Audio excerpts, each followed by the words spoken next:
So I drove to work and I have the air on me, but I left the thermometer on the dashboard. And it is between like 116 to 120.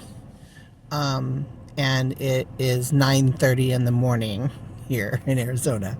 So let's go ahead and set up the popcorn and just leave it on the dashboard. I'm going to leave it on the dashboard from now until 4 p.m. and we will see how hot it gets and whether or not it makes popcorn.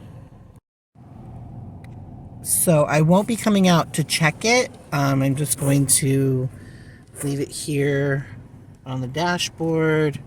I'm going to put the little lid on it, and at about 4 o'clock, 4:10 this afternoon, we will come back out and see if we have any popcorn.